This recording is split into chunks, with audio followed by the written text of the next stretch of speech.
জলবায়ু পরিবর্তনের কারণে দিনে প্রচুর গরম, জঙ্গলে চলছে একটা অস্থিরতা, চারিদিকে হাহাকার, খাবারের অভাব, পানির অভাব। এভাবেই আস্তে আস্তে শুরু হয় মহামারী।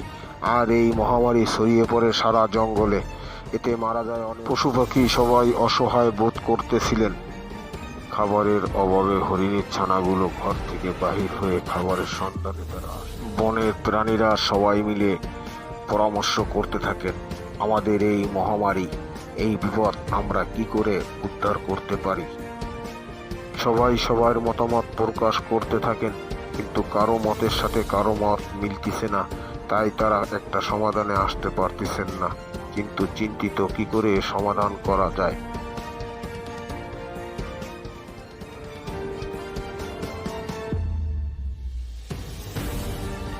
মাংসখেকী প্রাণী বাঘ সেও হাঁপিয়ে উঠছেন। জঙ্গলে প্রচুর গরম, তাই সে গরুকে নিয়ে যাচ্ছেন নদীর পাড়ে ঠান্ডা হাওয়ার জন্য। নদীর পরেও ঠান্ডা বাতাস নেই, এখানের বাতাসও কেমন যেন গরম। বুঝতেই পারছি না যে কি করব বাচ্চা দুটো নিয়ে। মা মা, বাতাস কেমন গরম, গা পুড়ে যাচ্ছে। চলো না মা, এখান থেকে আমরা অন্য কোথাও। সবাই অস্থির আর দিশেহারা। বনের ঘোড়াগুলো তাদের বাচ্চার জন্য চিন্তা করছে, বাচ্চাগুলোকে কি করে রক্ষা করা যায়। কই, তুমি কই গেলা? এখনো আসতেছ না কেন? কই, তুমি কই গেলা? কি ব্যাপার, কি হইছে? চেঁচামেচি করতেছ কেন? সমস্যা কি? সমস্যাটা খুলে বলো। তুমি কি দেখতে পাচ্ছ জঙ্গলে মহামারী লাগছে? খাবারের অভাব, পশু পাখি কিভাবে মারা যাচ্ছে। যেরকম মারা যাচ্ছে অনাহারে, সেভাবেই মারা যাচ্ছে রোগ শোকে। চলো, আমরা এর কোনো একটা ব্যবস্থা করি। বাঘিনী ঠিক কথাই বলেছে, বনে অসুখ বিসুখ লেগেই আছে, অনাহারে মারা যাচ্ছে পশু পাখি। সবচেয়ে বড় সমস্যা হচ্ছে বাচ্চাদের। বনে এই দুর্যোগের সময় আমরা কেউই হাত পা গুটিয়ে বসে থাকতে পারি না।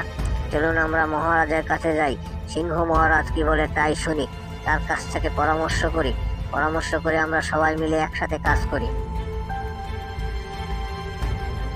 তিনজনে পরামর্শ করে চলে যান সিংহ মহারাজের কাছে।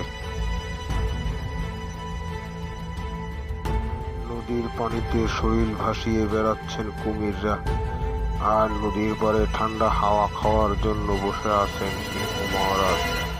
এমন সময় সিংহ মহারাজের কাছে বাঘ, বাঘিনী এবং ভল্লুক তিনজনই আসেন পরামর্শ জন্য। মহারাজ সালাম, আশা করি ভালো আছেন মহারাজ, কিন্তু আপনাকে দেখলে মনে হচ্ছে না যে আপনি ভালো আছেন। আপনি খুব চিন্তিত, শুকিয়ে কেমন কাক হয়ে গেছেন। এত কিসের চিন্তা করেন মহারাজ? বক ভাই, আমি তো ভালোই আছি, শুধু তুমিই দেখছো আমি শুকিয়ে গেছি। আসলে আমি শুকিয়ে গেছি। আমি এই বনের রাজা, আর এই বনের পশুরা সবাই আমার প্রজা। আমি কখনো তাদেরকে প্রজা মনে করি না। তারা আমার ভাই বোন, আত্মীয় স্বজন, তারা আমারই প্রতিবেশী, তারা আমার রক্তের। তাই তাদেরকে নিয়ে খুব চিন্তিত আছি। আমরা তো এই বিষয়ে আপনার সাথে পরামর্শ করতে আসছি মহারাজ। তোমরা আসছো, আমার খুব ভালো লাগছে। আমি ভাবতে পারিনি তোমরা এখন এভাবে আমার কাছে আসবে। নিজেকে খুব একা একা মনে হচ্ছিল। যদিও আমার চারিপাশে সবাই আছে, তারপর আমার মনে হচ্ছে আমি একা। তাই খুব খারাপ লাগছে, বনের পশু পাখি মারা যাচ্ছে। আমি বনের রাজা, আমার উচিত ছিল সকলের পাশে গিয়ে দাঁড়ানো এবং সবার খোঁজ নেওয়া, কিন্তু এত দুঃখ কষ্ট আমি সহ্য করতে পারছি না। এত পশু পাখি মারা গেছে, তাই নির্জনে এসে বসে আছি মনের কষ্টে। ভাই বাঘ, তুমি একটা কাজ করো ভাই, বনের সকল পশু পাখিকে খবর দাও। আমরা সবাই মিলে একটা পরামর্শ করি, পরামর্শ করে সবাই মিলে কি করে এই দুর্যোগ মোকাবেলা করতে পারি। মহারাজের কথা শুনে বাঘ খুবই খুশি হলেন এবং বাঘ বললেন, মহারাজ, এই বনে আপনিই একমাত্র রাজা যে প্রজাদের নিয়ে ভাবেন। আমি অতি শীঘ্রই ব্যবস্থা করছি সবাইকে এক জায়গা করার জন্য। বনের পশু পাখি ভাইয়েরা আমাদের এই বিপদের জন্য আমরাই দায়ী, প্রকৃতি দায়ী না। কেননা দুর্যোগ কখনো বলে কয়ে আসে না। তাই আমাদের উচিত ছিল খাবার সংগ্রহ করে রাখা। আমরা কখনো করি নাই। আমরা কখনো চিন্তা করি নাই জঙ্গলে দুর্যোগ দেখা দেবে, খাদ্যের অভাবে আমাদের বাচ্চারা মারা যাবে, খাদ্যের অভাবে আমরা ভুগবো।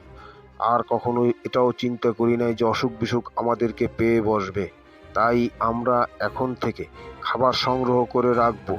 প্রতি বছরের খাবার প্রতি বছর সংগ্রহ করব। বাচ্চা কাচ্চা এবং সবাইকে সুরক্ষা দেওয়ার জন্য আমরা সবাই সচেতন থাকব এবং আমরা প্রতি মাসে একবার করে মিটিং ডাকবো এবং সবাই আলোচনা করব, সবাই সবার সুযোগ সুবিধা সম্পর্কে জানতে চাবো।